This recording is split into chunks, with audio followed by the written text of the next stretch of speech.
ভারতীয় বেঙ্গলি পক্ষ থেকে আমি সজীব এই মুহূর্তে আছি বরানগরে। আর বরানগরের সব থেকে পুরনো কাউন্সিলর বলবো তৃণমূলের রামকৃষ্ণদার কাছে। তো জেনে নেবো সামনেই ভোট আর কয়েকটা দিন বাকি, এই ভোটের এই মুহূর্তে দাঁড়িয়ে কিভাবে প্রস্তুতি পর্ব নিচ্ছেন, কিভাবে চালাচ্ছেন প্রচার পর্ব, পুরোটাই জেনে নেবো। চলুন সরাসরি পরিচয় করে নিই আপনাদের সঙ্গে আরেকবার বরানগরের পৌরপিতা সিএসি রামকৃষ্ণ পালের সঙ্গে। দাদা কেমন আছো? চলছে, মোটামুটি চলছে।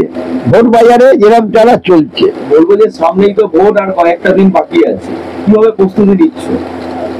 প্রস্তুতি ইতিমধ্যে নেওয়া হয়ে গেছে। সরকারিভাবে আগামীকাল আমাদের সভা, সেখান থেকে আমরা নেটওয়ার্ক তৈরি করব একদম নির্বাচনের দিন পর্যন্ত আমাদের কি হবে। তারপরে ক্রমান্বয়ে চলতে থাকবে।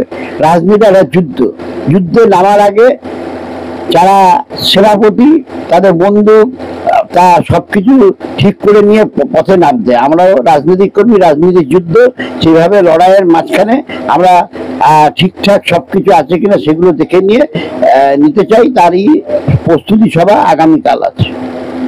ব্রিগেডে এবারে অন্যতম একটা আকর্ষণ ছিল, যেটা হচ্ছে র্যাম শো টাইপের করে ভোটের প্রচার করা, যেটা অনেকেই বলছে খুব সুন্দর করেছে এবং অভিনব বলবো যে অভিনব ভাবে এটা প্রচার করা হয়েছে। কি বলবে এটা অভিনবই, সত্যি অভিনব।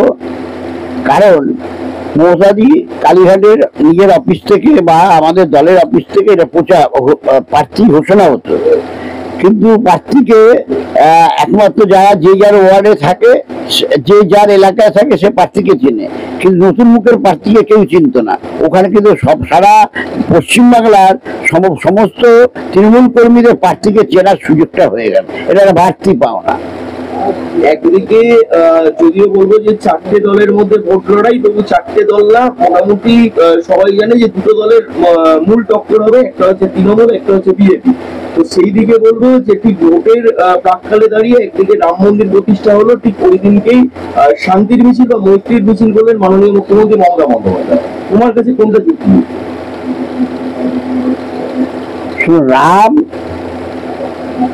সকলের দেবতা, কেউ যদি রামকে কুক্ষিগত করে রাখে সেটা তার ব্যাপার। এটা বাংলা তথা ভারতবর্ষের মানুষ সেভাবে মানবে না। এখন উদ্বোধন যে কেউ করতে পারে, মমতাদিকে আমন্ত্রণ করলে মমতাদি যে থাকতেন সঙ্গে।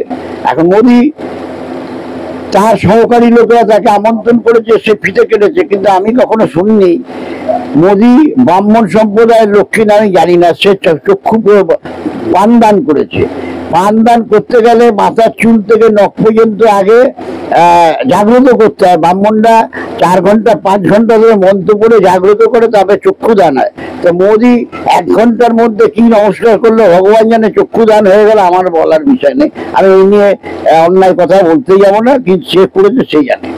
ভোটের প্রাককালে দাঁড়িয়ে লক্ষ্মী ভান্ডার যেটা 500 টাকা থেকে বেড়ে 1000 টাকা করা, কতটা প্রভাব পড়বে এটা? 500 টাকাতেই মহিলারা গত 2021-এ উচ্চ ভোট দিয়েছে, হাজার হলে আরো উচ্চ ভোট দেবে। কি বলবে সামনে তো ভোটকে কেন্দ্র করে সাধারণ মানুষের উদ্দেশ্যে কি বলবে? সাধারণ মানুষকে একটা কথাই বলবো, তৃণমূল কর্মযোগী।